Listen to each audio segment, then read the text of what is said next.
नमस्कार दोस्तों, ocean network में आपका स्वागत है। मैं हूं ओमकार चौधरी।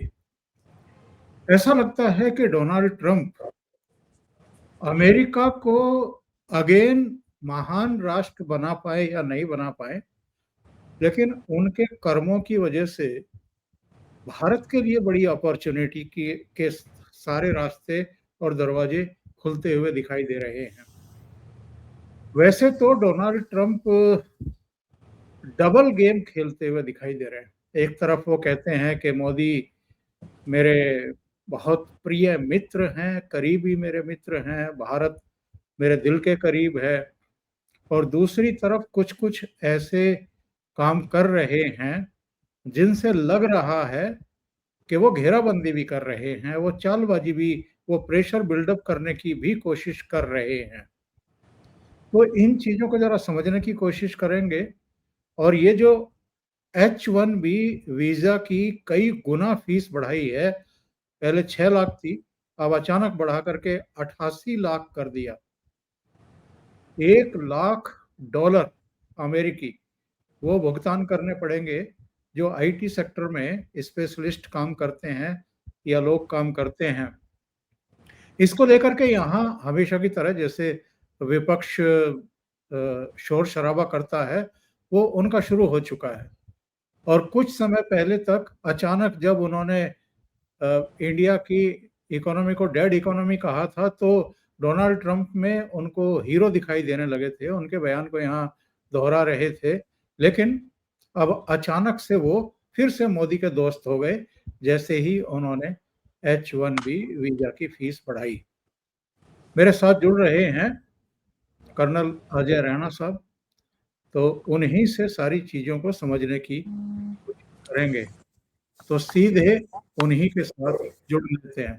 अजय जी, बहुत स्वागत है। नमस्कार। नमस्कार ओमकार जी, धन्यवाद बुलाने के लिए।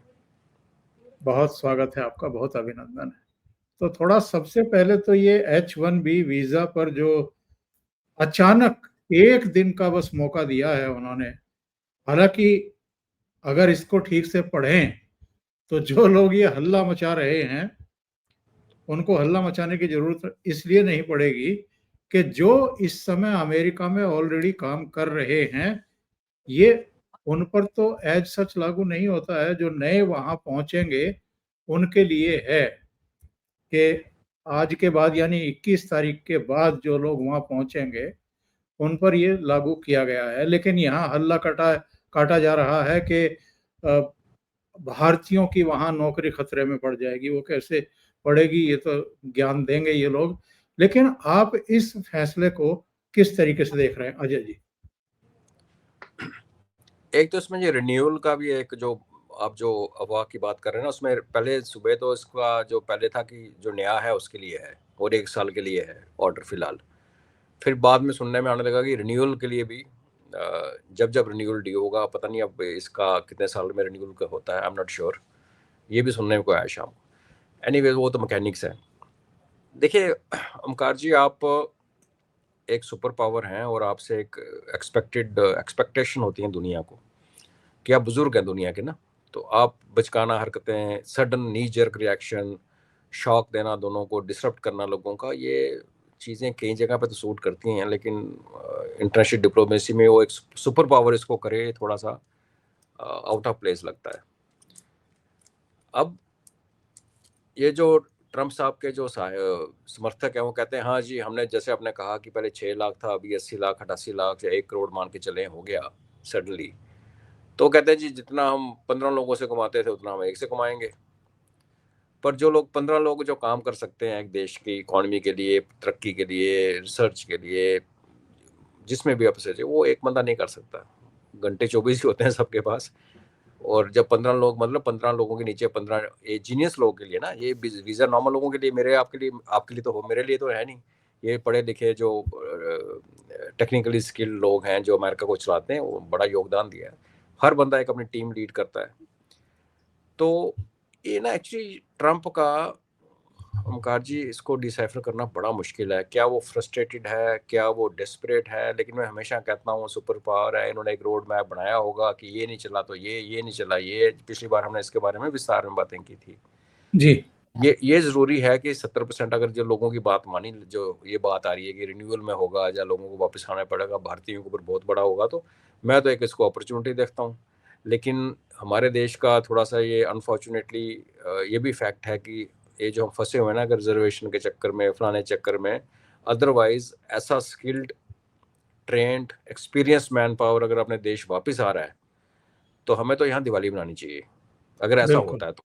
अगर इनकी बात मान ली जाए कि 70% भारतीय निकाल दिए जाएंगे, H1 वीज़ा के जो 70% बेनिफिशियरी भारतीय हैं उनको निकाल दिया जाए, कोई भी कंपनी इतना खर्चा बर्दाश्त नहीं कर सकती है, वो कंपनी को बोलोगे।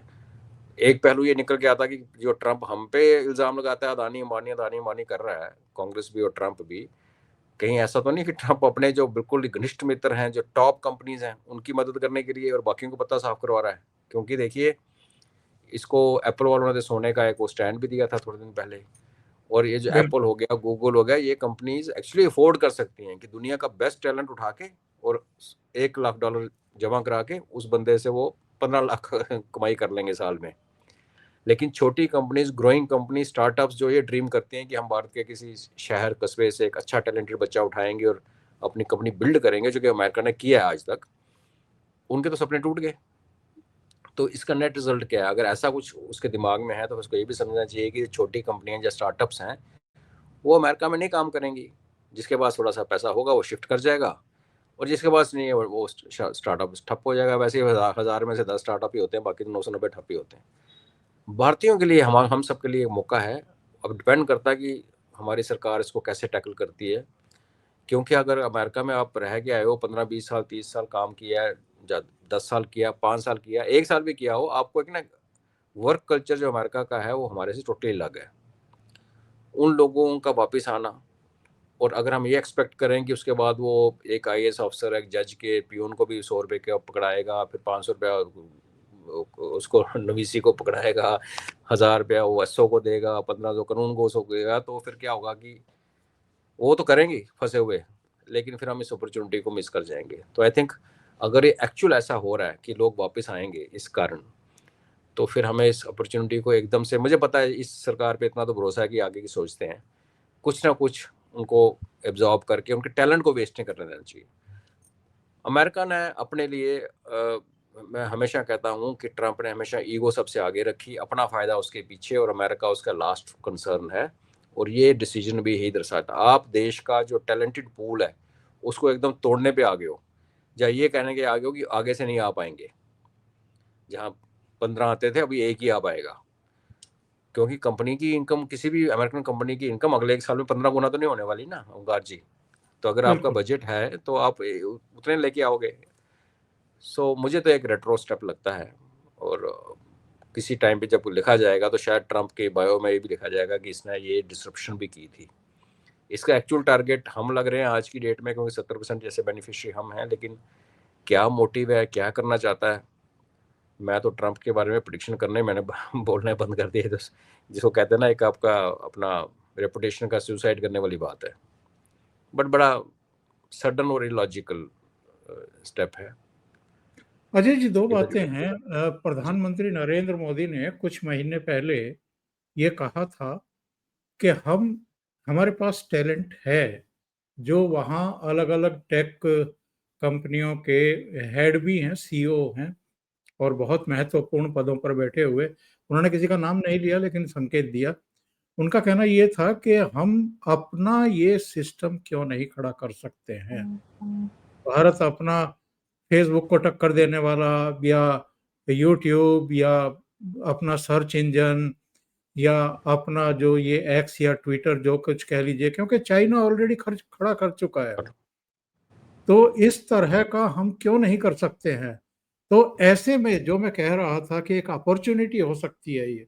अगर हमारा टैलेंट वापस आ रहा है, तो हम क्यों नहीं इस तरह की कंपनियों को खड़ा कर सकते, इस तरह के अपने, जब हम इतने स्टार्टअप खड़े कर सकते हैं, जब हम अलग-अलग क्षेत्रों में बहुत बड़ा काम कर रहे हैं, तो ये भी कर सकते हैं।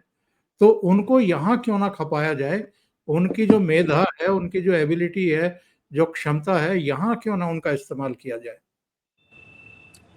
बिल्कुल ओंकार जी, मैं तो मजाक में कहता हूँ कि 2047 में अगर भारत विकसित भारत बनेगा तो उसमें ट्रंप का बहुत बड़ा योगदान होगा। ये जो कर रहा है ना, ये हमें धकेल रहा है ऐसी तरफ कि हमने जो शायद 10 साल में करना था वो अब करके दिखाएंगे। और भारत के अलग अलग चौकों में पता चला 2047 में, तो पता नहीं अब हम लोग होंगे नहीं होंगे कि चौकों में इसकी मूर्ति लगी हुई है, Trump who made India great या भारत ग्रेट अगेन। वो तो होगी मजाक की बात, बिल्कुल। पर अब देखिए ना, पिछले साल ही आई थिंक भारत ने सरकार ने एक लेटरल एंट्री स्कीम स्टार्ट की थी ब्यूरोक्रेसी में। हम सब की जो ब्यूरोक्रेसी से डील कर चुका है उसको पता है कि किस तरीके से भारत की ब्यूरोक्रेसी, आई थिंक इटली और भारत की दोनों की ब्यूरोक्रेसी बहुत बदनाम है। उसमें एक अच्छा प्रोग्रेसिव स्टेप आया कि आपने लेटरल एक्सपर्ट्स को इंडक्ट किया, 24 घंटे के अंदर वो पॉलिटिक्स के चक्कर में ऑर्डर वापस लेना पड़ गया। अब वही मैं कह रहा हूँ कि अगर बाहर से वो लोग आते हैं और फिर अगर हम जो जहाँ हमारे जो नेता कहते हैं कि प्राइवेट सेक्टर में रिजर्वेशन लगा दो, फिर आप हर उस पर चुनना शुरू कर दो कौन किस कैटेगरी को बिलोंग करता है, तो फिर ये जो आया हुआ टैलेंट भी वेस्ट हो जाएगा। तो थैंक गॉड, महादेव की कृपा है कि अब तक हमारे प्राइवेट सेक्टर में ऐसा कुछ प्रोविजन नहीं है। तो भारत सरकार, अगर सरकारी नौकरियां तो खैर वैसे खत्म हो रही हैं, तो इनको ऐसा, मेरा ये सुझाव होगा कि आप एक प्राइवेट सेक्टर के लिए, जैसे आपने अभी स्टेबलाइजेशन फंड बनाया है एक्सपोर्टर्स के लिए, क्योंकि जिनके एक्सपोर्ट इफेक्ट होगा तो कुछ ना कुछ का होगा, फिर जॉब लॉसेज होंगे, उसको बचने के लिए तो भारत को एक स्टेप लेना चाहिए कि प्राइवेट सेक्टर को इंसेंटिवाइज करके उनको, उनकी खास करके वो जो स्टेम स्ट्रीम से लोग आ रहे हैं और जो रिसर्च एंड डेवलपमेंट में है, हम जैसे आपने कहा हमें भी पता है ना, हम तो उन लोगों के बारे में जानते हैं जो कि अमेरिका की कंपनीज हेड कर रहे हैं, जो टॉप उनका नाम आता है। लेकिन नेचुरली हमारी एजेंसीज को, हमारी गवर्नमेंट को सब पता है कौन कहाँ क्या कर रहा है अमेरिका में। और अगर ऐसा बिल्कुल। होता है, रिवर्स ब्रेन ड्रेन होती है अगर, तो एक अपॉर्चुनिटी है। और जो मोदी साहब ने उस दिन कहा था हम क्यों नहीं बना सकते, और ट्रंप साहब उसको कंडीशन को तैयार कर रहे हैं। तो इसलिए मैं कहता हूँ कि जब आपका टाइम आता है ना, तो वो शाहरुख खान जी का डायलॉग है, एक्चुअली डायलॉग उसका है नहीं, पोलो कैलो की किताब है, उसमें से है कि जब आप कुछ करना चाहते हो तो दुनिया की सारी ताकतें, वो इंग्लिश में है, तो उसके इन्होंने अपने वो मूवी में डाल दिया था। तो लग रहा है कि दुनिया की ताकतें ऐसा माहौल क्रिएट कर रही हैं कि हमारे लिए शायद थोड़ा टफ टाइम आए, लेकिन जब हम उससे उस आग के दरिया को निकल के पार आएंगे ना, तो फिर वो जैसे सोना तप के खड़ा होता है, तो वैसे वाला लग रहा है। एज ए भारतीय मुझे पता है वो लोग जिनके पेरेंट्स, जिनके बच्चे वहाँ पे अफेक्टेड होंगे, वो फैमिलीज जिनका पूरा अपसेट हो जाएगा, अनफॉर्चुनेटली उनके लिए हमें पूरी सहानुभूति है।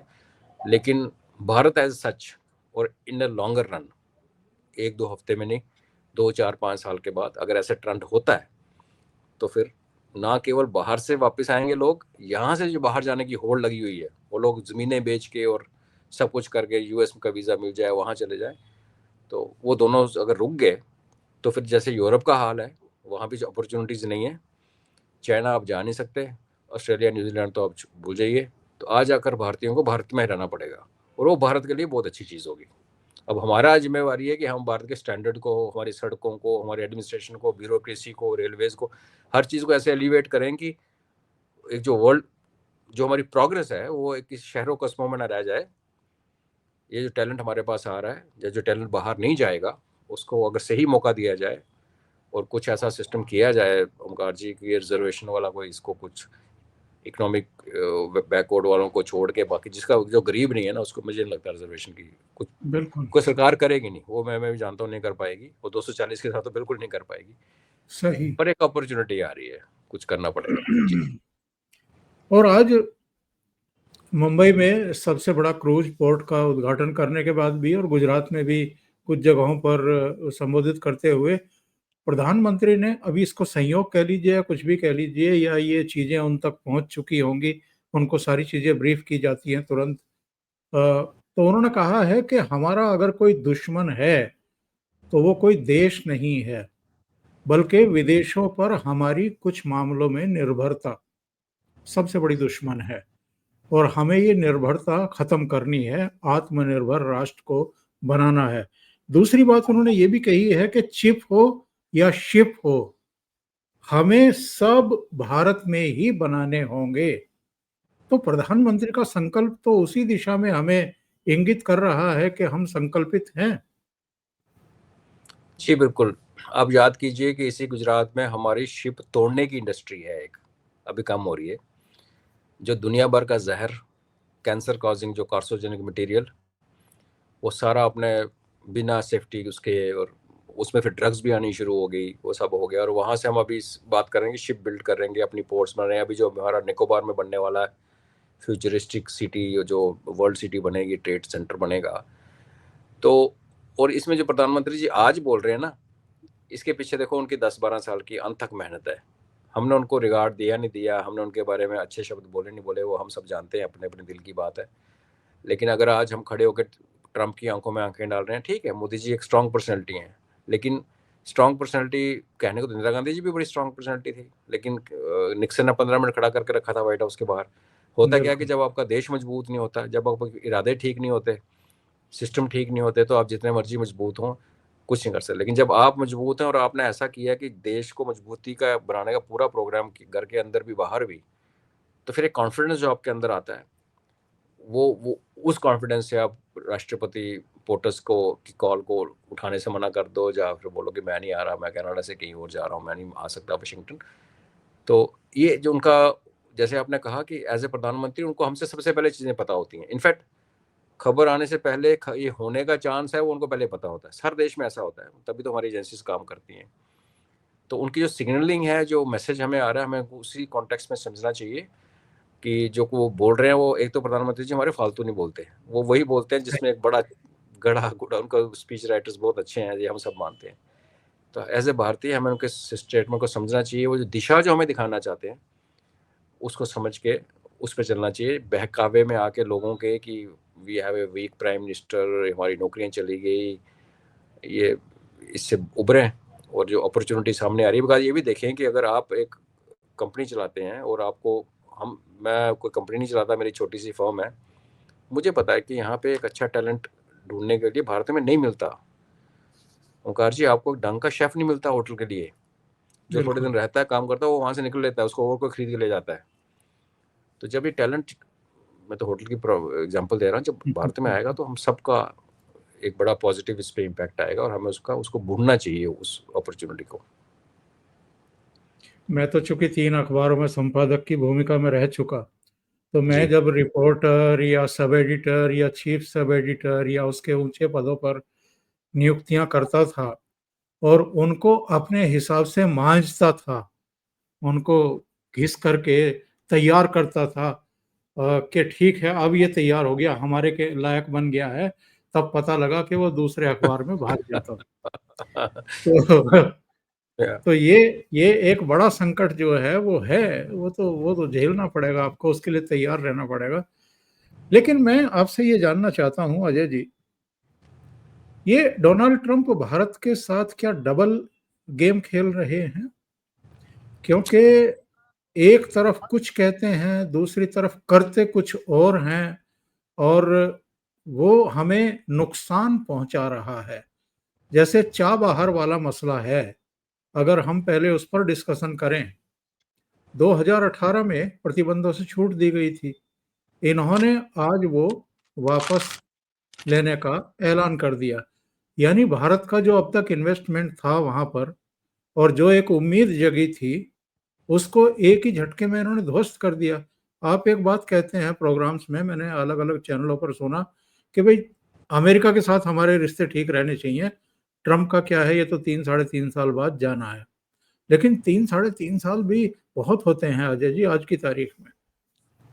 जी, मैं आपकी बात से 100% से ज़्यादा भी सहमत हूँ। Time is money in any case, पहले भी मनी था, लेकिन जिस स्पीड से आज टाइम निकल रहा है, अगर आपने एक बोट मिस कर दी निकल के, चार बार की इंपॉर्टेंस अगर हम सब जानते हैं, चाहे वो हमारा अफगानिस्तान से या सेंट्रल एशियन रीजन से कांटेक्ट हो, या एनटीएससी का जो पार्ट बनना है इसको, फाइनली बहुत बड़ा वो है, और उसमें हमारी इन्वेस्टमेंट गई है। और अमेरिका को अभी तक ग्वादर चाइनीज के हवाले पड़ा हुआ है, वो ठीक है, लेकिन भारत का उनको उसके आगे चार में जाने से कष्ट हो रहा है। तो इसके दो ही तरीके हैं देखने के। एक तो ये है, मैं कह रहा हूँ ये ट्रंप हमारा हम पे एहसान करेगा, हम 2047 में उसकी हमें पूजा करनी पड़ेगी। एक सिचुएशन, अगर भारत बोले मैं नहीं हटता, तो कर ले जो करना है, आपने पहले 50% टैरिफ लगा दिया, इसका मतलब हम आपसे बिजनेस कर ही नहीं सकते उन चीज़ों को छोड़ के, फार्मा शर्मा जो आपने उसमें नहीं डाली। तो बिजनेस आपने बंद कर दिया, आप हमारे ऊपर किस चीज़ का सैंक्शन लगाएंगे? हम तेल आपसे खरीदते हैं, वो हमें महंगा पड़ता है, हम ईरान से खरीदना शुरू कर देंगे। जैसे ये जो रिसेंटली हुआ है SCO में और उसके दोनों तरफ, उसमें जो भारत, चाइना और रशिया इकट्ठे आते नजर आए, बाद में नॉर्थ कोरिया वाला भी आ गया, ईरान वाला भी आ गया। तो अगर ये ऐसा धक्का मारता रहा, और जो पुतिन साहब ने कहा था कि भाई आप ऐसे भारत जैसे और चाइना जैसे बड़े देशों के साथ आप ऐसी लैंग्वेज नहीं यूज़ कर सकते, बिल्कुल। तो हमने कोई देन देना आपका?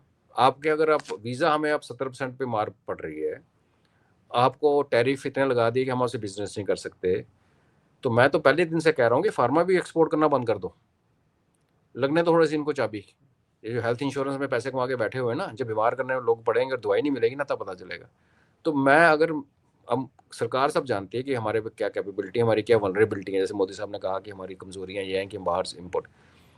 अदरवाइज अगर मेरे को एज ए पूछो, एज ए भारतीय, मैं तो कहूँगा ठीक है, आप अमेरिका बोलो थैंक यू, तू लगा ले सेंक्शन। क्योंकि फिर क्या होगा, आप देखो, ईरान 45 साल से सेंक्शन, उसके आगे बड़ा देश, हीरा मंडी तो देश कहना ही पाप है, उसके बाद हम आए, हमें भी लगा रहे सेंक्शन। उसके आगे चाइना, जो अनऑफिशियल वो सेंक्शन है, उसकी ड्यूटी बढ़ा रखी। उसके आगे रशिया, वो भी सेंक्शन। नॉर्थ कोरिया, वो भी सेंक्शन। तो ये सारे सेंक्शन वाले जितने मिल गए ना ओमकार जी तो फिर USA का लास्ट प्रेसिडेंट ट्रंप होगा, ये मैं आपको लिख के देता हूँ। भारत कैसे रिएक्ट करेगा मुझे नहीं पता, बट एक ऐसा इसने वहां पे टच करने की कोशिश की है, बिकॉज ये खत्म नहीं होगा ना, इसके बाद S-400 पे आ जाएगा। हम उधर S-500 की को प्रोडक्शन डील करने में पुतिन साहब के आने का वेट कर रहे हैं, ये उसमें घुसेगा।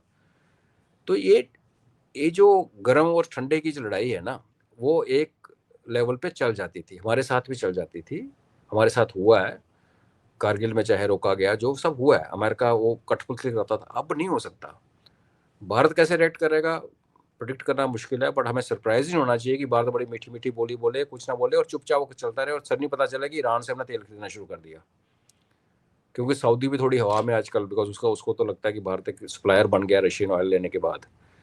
तो ये ठेस है, उससे हमें हार्म करने की कोशिश की है, इसमें कोई डाउट नहीं है। और 3-3.5 साल का टाइम हम उसको नहीं दे सकते, ये भी सच है। बिल्कुल। और मेरा ऐसे मानना ये कहता है कि बात को कहना चाहिए, ठीक है जी, आपने जो करना कीजिए, हमने जो करना हम कर लेंगे। ये रिस्पांस होना चाहिए। अब पता नहीं, सरकार के पास इनपुट ज़्यादा है तो क्या होगा, देखते हैं। पर ये दोस्त ऐसे नहीं करते। अब इस लेवल पे नहीं है, ठीक है, एक दूसरे को कुछ बोल दो, ताने वाने मार दो, ये नुकसान नहीं कर सकते आप। कल को ये क्या बोलेंगे कि आप जो IMEC है उसको पाकिस्तान से लेके जाओ, भारत के गुजरात या पंजाब से चले, और इससे निकलता पाकिस्तान से होता जाए, उसके बाद समुद्र में घुस जाए, और उसके बाद वो सऊदी अरबिया और बाकी जो जैसे पहले था इजिप्ट और इसराइल, और ऐसे थोड़ी होता है। ये तो IMEC पे इन्होंने पहले कमेंट्री शुरू कर दी, शुरू से पाकिस्तान ने बोला था एक दिन हम इसका हिस्सा बनेंगे। तो आप एंटी नॉर्थ साउथ NSTC को बंद करके अगर ये, तो एक गलत बात है जी। और ये पाकिस्तान के रक्षा मंत्री, मैं तो उनको डब्बा गोल कहता हूं, क्योंकि पार्लियामेंट में खड़े होकर के इन्होंने कहा था कि भारत के 5 राफेल गिरा दिए। जब पूछा गया कि सबूत क्या है, और नहीं नहीं, वो सोशल मीडिया में चल रहा है। मतलब किसी देश, स्काई न्यूज़ का इंटरव्यू में, या हाँ, तो किसी देश का डिफेंस मिनिस्टर इतना गैर जिम्मेदार हो सकता है? डिफेंस मिनिस्टर, मतलब उसके पास तो सारी सूचनाएं होनी चाहिए, लेकिन उन्होंने साबित किया कि ये डफर है, सेना की कठपुतली है, सेना इनको चपरासी भी नहीं मानता, और इनको कोई सूचना दी भी नहीं जाती है। सोशल मीडिया पर कुछ पढ़ करके कहीं से भी अंट संट जो है बोल देते हैं। अभी उन्होंने कहा है, जियो को इंटरव्यू दिया है शायद, जिसमें कहा है कि उनसे पूछा गया कि सऊदी अरब के साथ पाकिस्तान ने जो समझौता किया है कि किसी एक पर हमला होगा तो दोनों एक साथ जो है अपने ऊपर उसको हमला मानेंगे और रिएक्ट करेंगे, तो क्या अगर कल को भारत पाकिस्तान पर हमला करता है तो सऊदी अरब रिएक्ट करेगा और आपका साथ देगा? तो इन्होंने कहा कि हाँ, यस, बिल्कुल सऊदी अरब आएगा। बल्कि एक कदम आगे बढ़ते इन्होंने कहा कि UAE भी जो है वो आगे आएगा बढ़ कर के हमारी रक्षा के लिए। तो ये इतने बड़े बंडल हैं। एक तो मैं आपका सुन रहा था इंटरव्यू अंजू पंकज के चैनल पर, आपने कहा था कि सऊदी अरब आएगा कहाँ से, मतलब अगर वो भारत की तरफ आएगा हमला करने के लिए तो कहाँ से आएगा। ये जो एक ख्याली पुलाव पकाया गया है, ये क्या परसेप्शन क्रिएट करने के लिए समझौता हुआ है, और इसका कोई नफा नुकसान है क्या भारत को। पहले मैं डिफेंस मिनिस्टर ऑफ पाकिस्तान की लेगेसी की बात बताता हूँ। इनके पहले एक महान शख्सियत थे, आई थिंक डार साहब थे वो। जब बालाकोट हुआ तो उनको प्रेस कॉन्फ्रेंस में पूछा गया कि भारत की वायुसेना अंदर आई, इतनी पाकिस्तान के अंदर आ गई, पीओजे को छोड़ो, अंदर आ गई पाकिस्तान के केपीके में, तो आपने क्या किया। तो कहता रात का अंधेरा था, दिखाई कुछ नहीं। तो बड़े ईमानदार मिनिस्टर इनके रहे हैं। उससे पहले जब उसामा बिन लादेन को उठा के ले गए तो भी इनको कुछ, तो इनको खैर। अभी आते हैं इस मुद्दे पे। देखिए ओंकार जी, एक तो आपने पहले जो बड़ा अच्छा पॉइंट जो कहते हैं ना कि आप जितना मर्जी ख्याली पुलाव पका लो, जो सच है वो सच ये है कि सऊदी अरब के पास खुद लड़ाई लड़ने की हिम्मत नहीं है। उसने अपनी सिक्योरिटी दे रखी है यूएसए को। बट हाँ, वो लेटेस्ट वेपन उसके पास F-35 भी हैं, अगर मेरी इन्फॉर्मेशन। F-16 तो है, F-222 का मुझे शायद नहीं है, F-35 है उनके पास, खरीदे हुए पैसे हैं।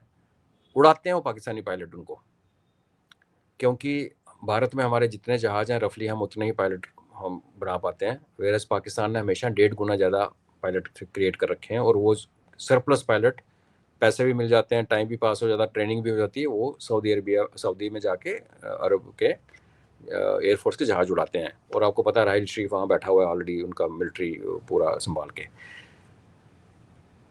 एक ऐसा केस कि हम मान लेते हैं ख्याली पुलाव पक्के हो गए, तो जी सऊदी जहाज फ्लोन बाई पाकिस्तानी पायलट्स आ जाएं कॉन्फ्लिक्ट में भारत के साथ, जिसका चांस 0.01% से ज़्यादा नहीं है टू बी ऑनेस्ट। और सही बात है, आएगा भी कहाँ से। चलो पहले आ गया, अगर मोबिलाइज होने के बाद सऊदीज़ की जो मेन हेल्प पाकिस्तान एक्सपेक्ट करता है और जो दे सकता है प्रैक्टिकली, वो है क्रूड। लड़ाई के समय क्रूड, क्योंकि पाकिस्तान के पास एज पर जनरल बाजवा 3-4 दिन का ही फ्यूल रिजर्व है लड़ाई की हालत में।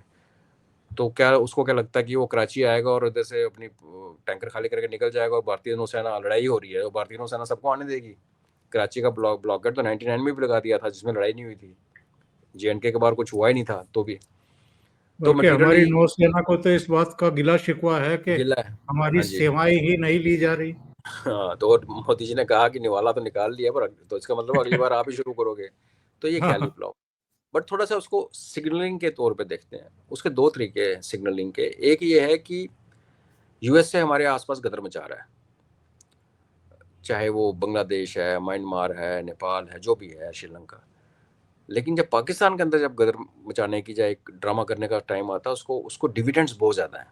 क्योंकि पाकिस्तान के अंदर उसको पाकिस्तान को एलिवेट करके, वो पाकिस्तान जिसको आज से 6 महीने पहले टोटली इंटरनेशनली आइसोलेटेड था, जिसका एक ही दोस्त था पहले मलेशिया और टर्की, फिर मलेशिया भी हट गया तो टर्की बचा था, दुनिया उससे बात नहीं करती थी, लोग उसको टेररिस्ट कंट्री मुंह पे बोलते थे। और अभी खैर इसराइली ने एक हफ्ते भी पहले बोला।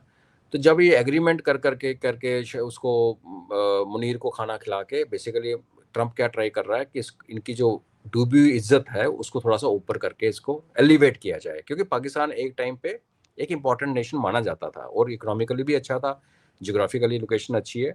बट उसमें मैं सहमत नहीं हूँ, बिकॉज पाकिस्तान से अच्छी जियोग्राफिकल लोकेशन तो हमारी है। हम इतना ज़्यादा 3,000 किलोमीटर समुद्र के अंदर घुसे हुए हैं, तो हमसे ज़्यादा कौन हो सकता है 2 समुद्रों के बिल्कुल। ऊपर बैठ। तो ये हो सकता है कि उसको एलिवेट कर रहा है, जैसे हम कहते हैं ना हेफनटेट मत करो हमें इंडिया पाकिस्तान को, तो वो उसको ऊपर ला रहा है। वो एक तरीका देखने का। दूसरा रीज़न ये हो सकता है कि जो दोहा में हुआ, जिसकी प्रोटेक्शन की जिम्मेवारी अमेरिका ने ले रखी है, जहाँ सबसे बड़ा गल्फ में अड्डा वहाँ पे अमेरिका का है, वहाँ पे अमेरिका का दोस्त इसराइल आता है, अमेरिका की सहमति से बम्बार्डमेंट करता है, और उसकी रीफ्यूलिंग वाले जहाज भी दोहा से ही उड़ते हैं। तो अगर आप बिल्कुल इसको दूसरी एक्सट्रीम पे ले जाएं, तो फिर सऊदीज ने बोला होगा ये तो किसी का विश्वास करने लायक तो है नहीं अमेरिका, जब तक सब ठीक है तब ठीक है, अदरवाइज तो करता नहीं। ये देखो भारत के साथ क्या किया इन्होंने, हम भी तो बड़े क्लोज थे। तो हो सकता है सऊदीज ने कहा कि ओके, मैं एक सिग्नल देता हूँ अमेरिका को कि तू नहीं तो हम अपना करेंगे, हम अपना एक, जैसे जिसकी बात चल रही है मजाक मजाक में, इस्लामिक नेटो, तो उसी में शुरुआत करता हूँ। जैसे वो कह रहे हैं यूएवी आएगा, बेसिकली ये प्लान हो सकता है कि सारे मिल जाएं, जी क्योंकि जी बॉम्ब तो एक के पास है। तीसरा इसका एंगल ये भी है कि इसराइल क्योंकि डिफाइंट हो रहा है, इसराइल नहीं सुन रहा ट्रंप की बात, और चार्ली किर्क को मारने में अब इसराइल का हाथ सामने आ रहा है। चार्ली किर्क ने इसराइल के खिलाफ बातें करनी शुरू कर दी थी, और उसके साथ साथ ही दोहा में हुआ। तो ये भी हो सकता है कि अमेरिका, जो कि हम सबको पता है उस पोजीशन पे नहीं रहा जहां पहले हुआ करता था, डाउन आ रहा है, और इसराइल जो है वो मरने मारने की, वो तो खत्म अल्लाह की बात पे आया हुआ है, जो अपनी मर्जी से करेगा। तो क्या ये इसराइल को सिग्नल तो नहीं दिया अमेरिका ने सामने आए बिना कि देख तू जो सबको डराता धमकाता रहता है? हालांकि इसराइल ने सऊदीज को कभी नहीं डराया। इसराइल ने क्लियरली बोला मेरा दुश्मन ईरान है, बिकॉज ईरान की ऑफिशियल स्टेटमेंट है कि हमने इसराइल को खत्म करना है। तो अगर ये स्टेटमेंट है कि सबको इकट्ठा कर रहे हैं हम सारे जीसीसी नेशंस को, और तू ऐसा मत समझना कि तू कुछ करेगा तो कोई रिटेलिएट नहीं करेगा, तो तू कुछ इनके साथ पंगा लेगा तो पाकिस्तान इनके बिहाफ पे तेरे पे एटम बॉम्ब या कुछ कर सकता है। और चौथा जो जो मुझे लगता है एक्चुअल रीजन, जो मेरे को ज़्यादा प्लॉजिबल लगता है, वो ये है कि ट्रंप ने जो अपने नोबेल प्राइज की जर्नी थी वो तो उसकी टूट फूट गई बेचारे की। अब उसकी लास्ट उम्मीद बची है अब्राहम अकॉर्ड्स के, और अब्राहम अकॉर्ड्स में पाकिस्तान को एलिवेट करके, क्योंकि इसके लिए हमें 1940 1930-40 में जाना पड़ेगा, जब पाकिस्तान की क्रिएशन की बात चली। तो उसका जो दो रीज़न जो ब्रिटिश और बाद में अमेरिकन ने माना, तब तो अमेरिका ऊपर था, वर्ल्ड वॉर 2 के बाद वो बन गया था सुपर पावर, तो उसके दो रीज़न बताए गए थे। एक ये था कि कल को रशिया से लड़ना पड़ेगा, तो हमें यहाँ इंडियन सब कॉन्टिनेंट में एक ऐसी वीक देश चाहिए जो हमारी बात माने, और हम रशिया के साथ अफगानिस्तान और ऑक्स रिवर के उस तरफ लड़ सकें, सेंट्रल एशिया जो बैटल ग्राउंड जो एंटिसिपेटेड था। और दूसरा रीज़न ये था कि अरब और मुस्लिम इलाकों में जहाँ पे तेल है, और तेल निकलने की खबरें आनी शुरू हो गई थी, और वो सब सिस्टम स्टार्ट हो गया था, उनसे अच्छे रिलेशंस करने के लिए हमें पाकिस्तान जैसा एक पपलू चाहिए, कठपुतली। उस संदर्भ से देखे तो जो मेरा नंबर 4 रीज़न है कि ऐसा तो नहीं कि अमेरिका इसको थोड़ा सा ऊपर ला के संधियां वंदियां करके कल यूएई से संधि कर ले, पाकिस्तान ये कर ले, और बाद में फिर अब्राहम अकॉर्ड्स का जो उसका सपना है, जिसको उसको नोबेल प्राइज मिलने का एक और स्ट्रेक बन जाएगा, वो इसके थ्रू करवाया, जैसे पाकिस्तान ने चाइना और अमेरिका का पैचअप 72 में करवाया था। तो ये 3-4 रीज़न है। पर जो आपका देखो क्वेश्चन आपने क्या पूछा था, मैं कहाँ चला गया। जो आपका क्वेश्चन था कि क्या हमारे ऊपर क्या प्रैक्टिकल, हमारे ऊपर आज की डेट में मुझे कोई इम्पैक्ट नज़र नहीं आता। सऊदी अरब, अगर हम ऑपरेशन सिंदूर काल शुरू करते हैं तो ये उम्मीद करें कि सऊदी अरब हमारे ऊपर क्या लेके आएगा? तेल की पाइप लेके आएगा छिड़कने के लिए, जो राहुल गांधी कहता है कि केरोसिन छिड़का हुआ है। उसके पास है क्या करने को? हाँ, सऊदी के साथ कुछ पंगा होता है जो कि लगता नहीं, बट हो जाता है। तो हो सकता है पाकिस्तान अपनी भाड़े की फौज, जैसे अभी कह रहे हैं कि वहाँ पे यमन में हुतीज के खिलाफ लगाएगा।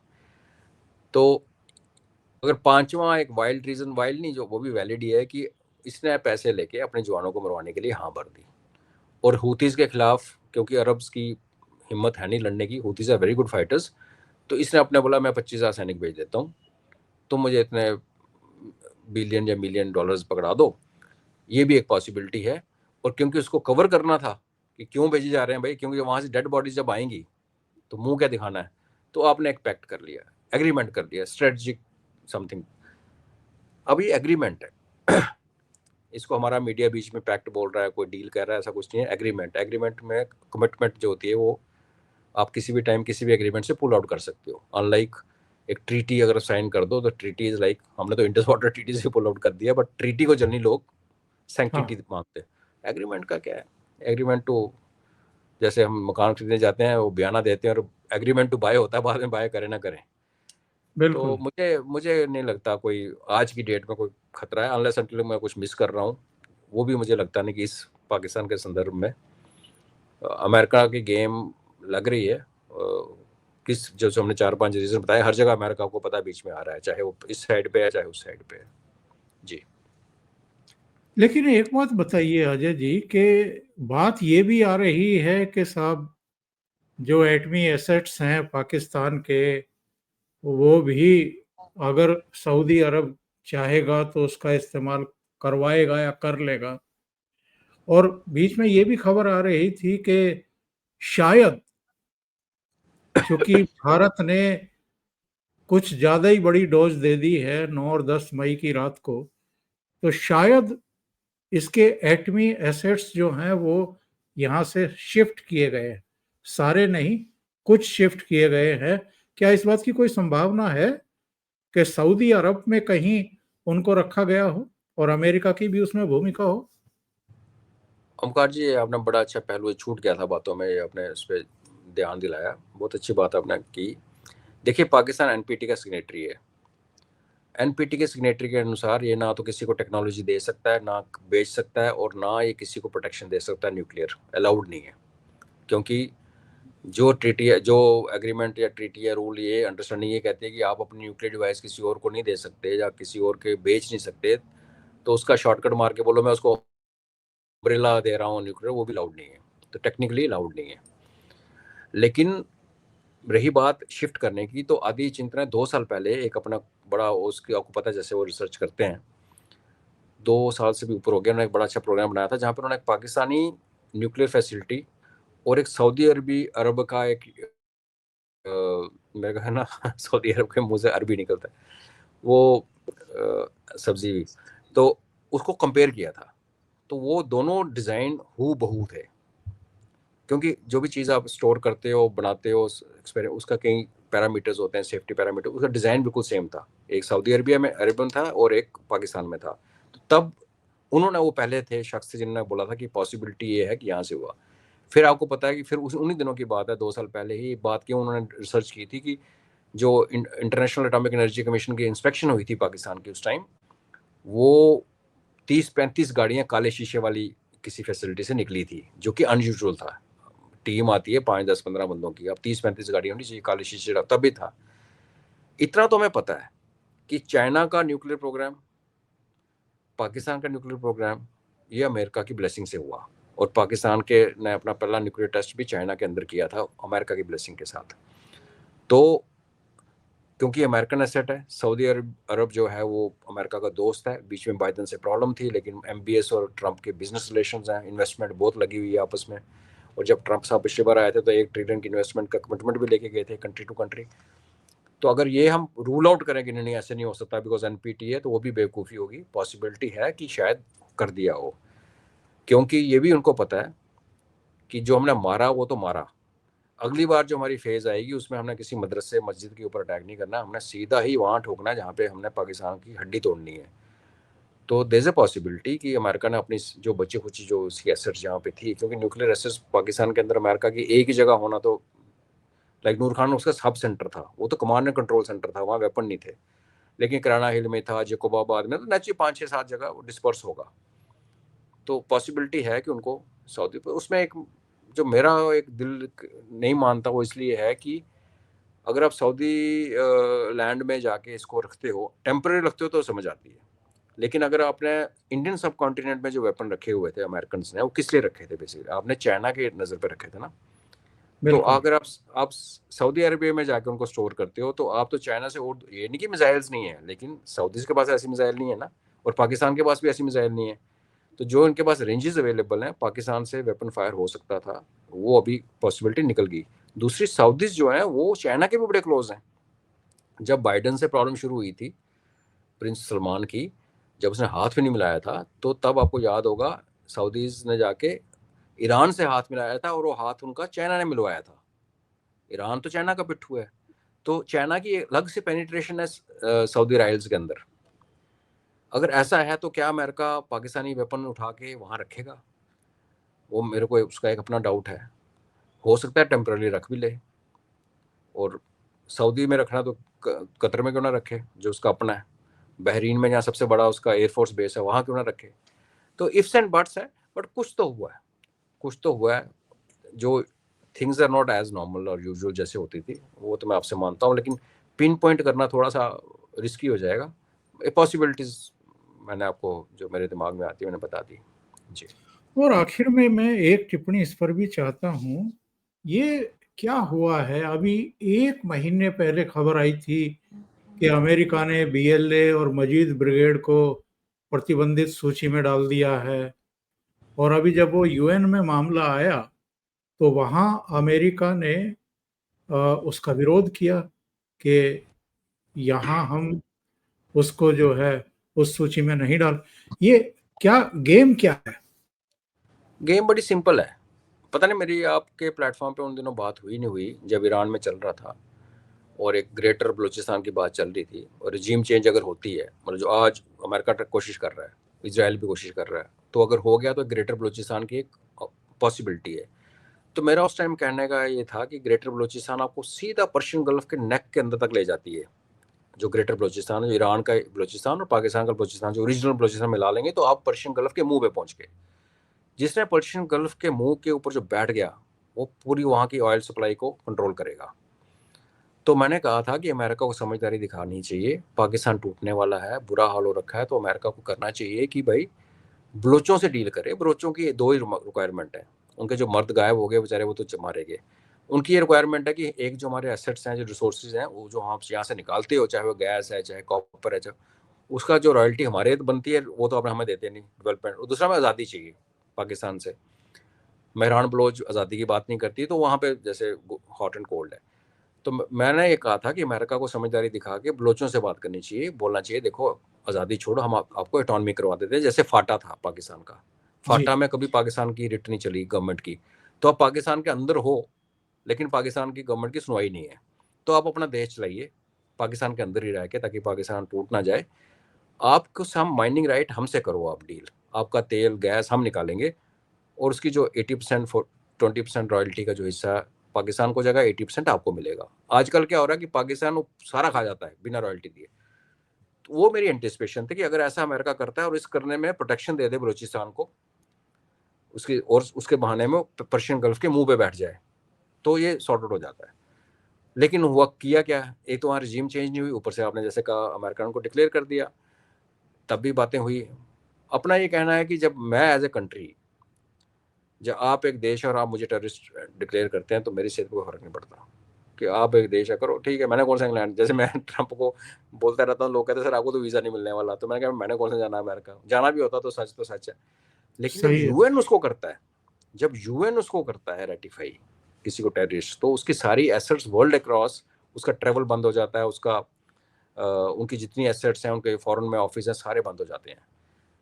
तो अमेरिका ने अपना दिखाया, तो वो तो प्रेशर टैक्टिक्स थी बीएलए को दिखाने की कि भैया तुम सुधर जाओ, हमने मुनीर के साथ डील कर दी है, और अभी क्रिप्टो का डील वहाँ तो ट्रंप साहब का पर्सनल पैसा वहाँ लगना है, इनकम होनी है, तो तुम चुपचाप अपना तेल तो है नहीं, जो भी निकालने दो। तो बीएलए माना नहीं शुरू में। उसके बाद बाय द वे को 3 हफ्ते 4 हफ्ते पहले बीएलए का नुकसान हुआ 2-3 बार, बहुत ज़्यादा।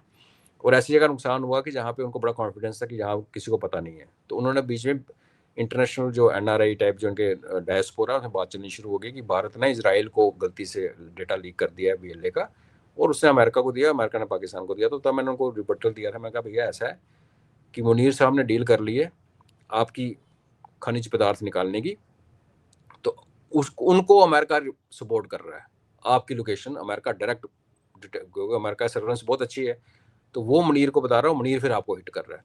लेकिन उसके बाद फिर हफ्ते के बाद बीएलए ने बाजी पलट दी। आपने देखा पिछले 2 हफ्ते में उन्होंने ऑलमोस्ट उनको 15 से 20 सैनिक रोज मारे जा रहे हैं, टीपीटी और बीएलए के। तो वो जो अमेरिका का एक्ट था, वो बीएलए को वार्निंग कह लो, प्रेशर टैक्टिक्स था, क्योंकि चाइना को बीएलए की बहुत मार पड़ी है, उसका सीपेक ठप हो गया। तो जब ये चाइना प्रपोजल लेके आया, तो उसको ना वहां पे यूएन में रोक लिया।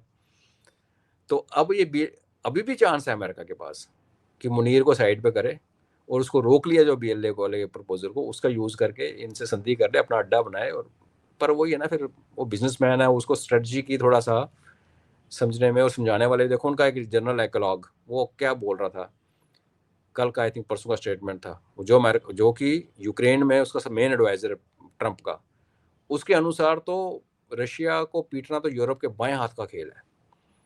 फ्रांस, जर्मनी और यूके अगर चाहें तो रशिया को मलिया मेट करते हैं। बताइए।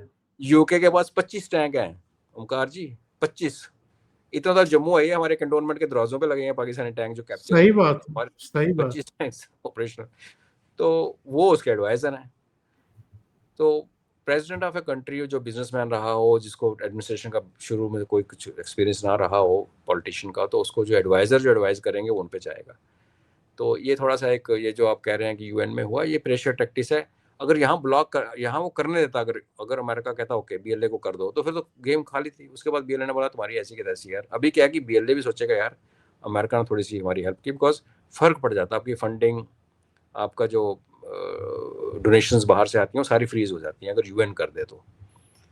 तो बेसिकली ये गेम है, किसी को किसी से प्यार मोहब्बत कुछ नहीं, कोई लेना देना कुछ नहीं सर। हर बंदा अपना इंटरेस्ट देखता है। अमेरिका अपना इंटरेस्ट देख रहा है कि हमने प्रेशराइज किया तो कुछ हुआ नहीं, पीट रहा है पाकिस्तानियों को, तो ये वाली गेम खेल के देखते हैं। प्लस चाइना को रोक देंगे। चाइना का जो मोशन है सेम तरीके से चाइना हमें रोकता था। हम जब LDT और जैश ए मोहम्मद के बंदों को लेके जाते हैं तो टेक्निकल होल्ड लगा देता है, इन्होंने भी लगाया। तो कर्मा वो है, कर्मा भी तो है कोई ना कोई चीज़। तो ये इंटरनेशनल डिप्लोमेसी का पार्ट एंड पार्सल है, कोई प्यार मोहब्बत नहीं होती इसमें जी। सही है अजय जी, बहुत बहुत धन्यवाद। आपका बहुत समय लिया और आपने कई बिंदुओं पर बहुत विस्तार से दर्शकों को जानकारी दी है। थैंक यू सो मच जुड़ने के लिए। ऑलवेज अ प्लेजर ओमकार जी। नमस्ते। जय हिंद। नमस्कार। जय हिंद।